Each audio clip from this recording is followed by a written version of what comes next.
sekalian, tanggal 23 Mei 2022 Bupati mengeluarkan edaran terkait dengan pembayaran PBB P2 yang kemudian tentu saja menimbulkan kontroversi. Kita bahas dan minta penjelasan dari Pak Sekda dan BPKAD terkait edaran ini. Sebab beberapa poin di dalam surat edaran ini kita anggap, dan itu kami menerima keluhan ya, dari masyarakat, dalam hal ini pegawai tentu saja dan para honorer.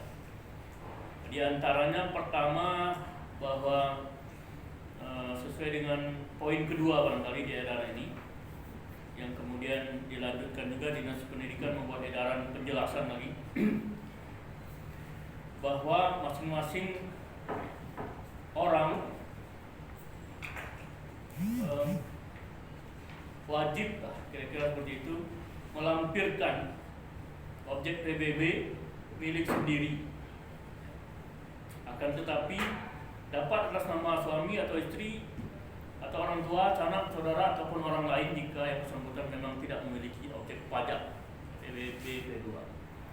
Poin yang kedua dari edaran ini yang kita pertanyakan, sebab itu dikeluhkan bagi mereka yang tidak memiliki objek pajak diwajibkan untuk mencari objek pajak milik orang lain dengan resiko seperti yang disampaikan di poin 3 bahwa tunjangan tambahan TPP termasuk bagi transportasi bagi anggota DPRD, bagi PNS dan gaji bagi non PNS bulan Mei tahun 2022 yang dibayarkan pada bulan Juni tidak dapat diproses pembayaran jika tidak melampirkan PBB P2. Itu yang pertama, Pak.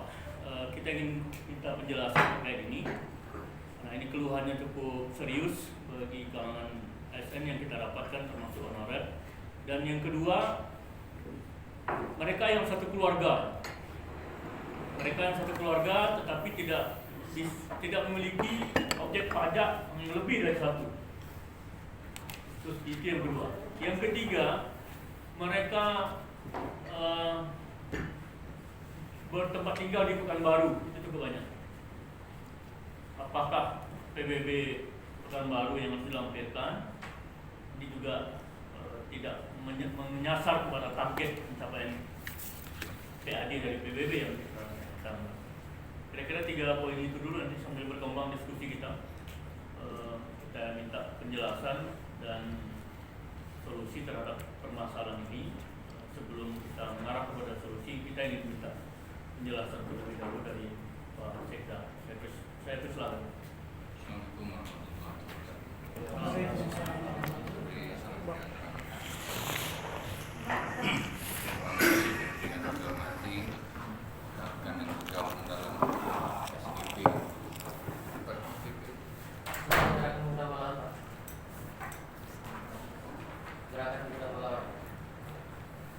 Alhamdulillah, syukur kita kepada Allah Subhanahu wa taala, Tuhan yang Maha Esa, kita kesempatan bisa ini dalam rangka masyarakat dan pemerintah penjelasan kaitan kebijakan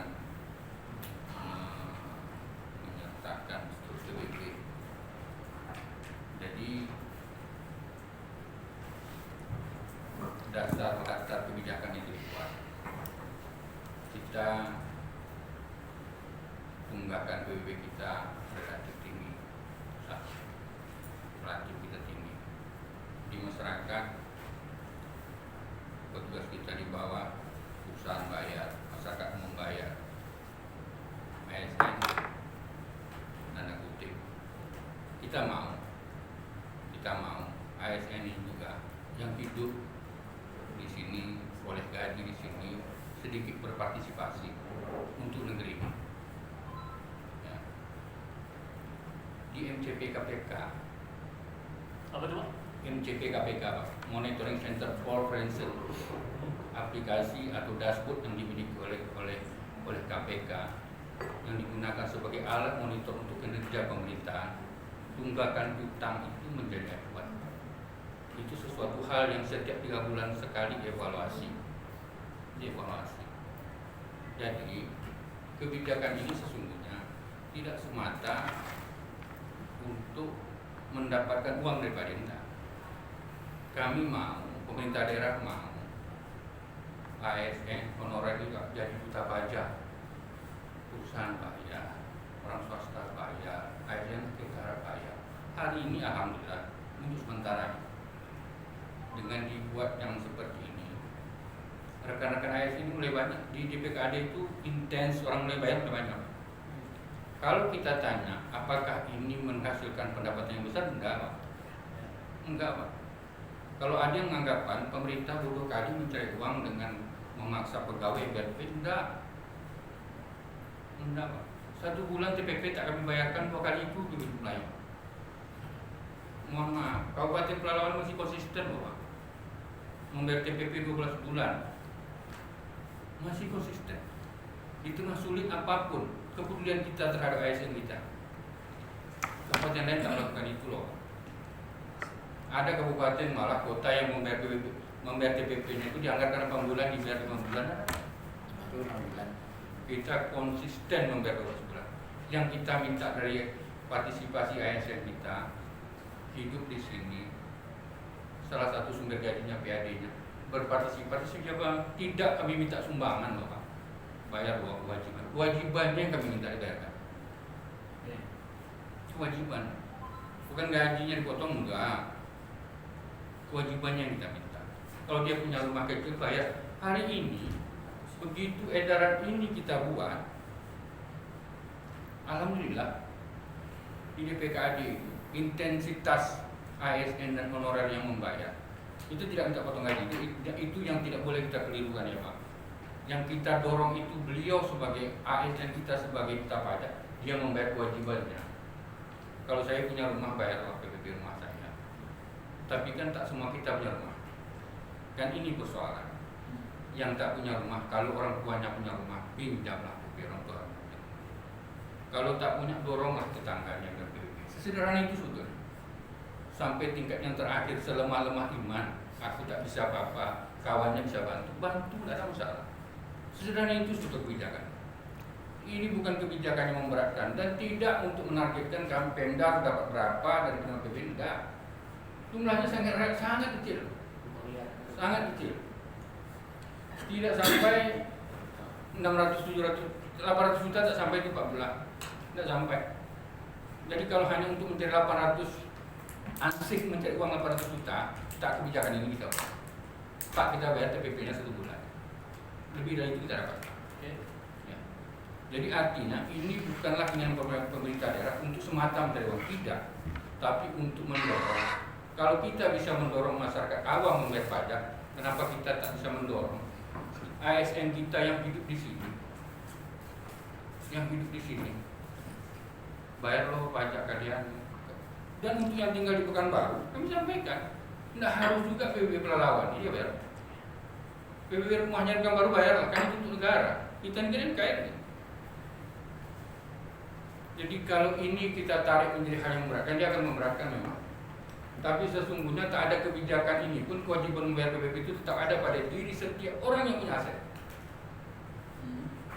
Tak ada kebijakan ini, setiap kita punya kewajiban, kecuali kita mau melegalkan orang tak usah bayar PPP. Perusahaan yang minta loh Pak. Dan kalau kita bandingkan dalam struktur PAD kita atau struktur PPP kita lah, nilainya sangat kecil loh Pak. Sangat kecil. Tapi yang kecil ini tunggakannya besar. Ditengok di MTP KPK itu masih banyak pajak terhutang yang masyarakat kita tak bayar. Artinya masyarakat kita yang punya rumah, masyarakat kita yang punya kebun ternyata tidak membayar. Tunggakan hutang itu terbaca setiap tahun Pak. PBB? Iya. Berapa Pak? Regulasi yang dibayar. Itu teknis. Sekitar 60% ya? Lebih ya? 9 ya? Oke Pak. Itulah yang mendasari ini. Oke. Kalau bapak-bapak pikir ini dapat uang banyak, ini enggak akan kebijakan ini kami buat. Kami hanya ingin mendorong, menggerakkan kesadaran kawan-kawan kita ASN honorer untuk mau membayar pajak. Kalau bisa menjadi duta pajak, itu harapan kita.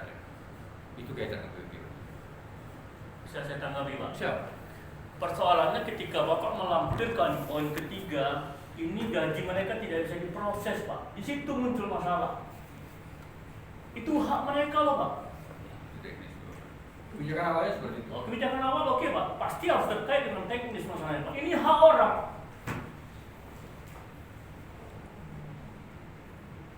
Ini karena kebijakan sudah terkait dengan yang teknis, Pak. Karena ini sudah menjadi satu kesatuan. Dia nggak punya. Kami dukung, Pak. Kalau Bapak ingin merespon orang yang nggak punya, yang punya aset, silahkan itu. Tapi ketika ini di-generalisir semua, ini kan menjadi masalah. Gitu. Gimana orang nggak punya aset kontrak di rumah, harus yang punya rumah ini nunggak, Pak. Oke, dia minta, ternyata sudah 5 tahun. Terus dia harus minta, ya bayar sendirilah. Kan kita ketemu di lapangan. Apa dia harus membayar dengan gaji 1,5? Dia harus bayar PBB sampai 500-an. Kemudian Bapak ancam dia tidak akan dapat gaji. Di situ titik masalahnya. Jadi persoalan konsep ini sangat terkait dengan aplikasinya, Pak. Itu yang kita permasalahkan. Kita tidak permasalahkan keinginan Pak. Kami justru dukung ketika target PAD. Coba bisa kita luruskan itu. Nah, kami sudah luruskan sebetulnya, Pak.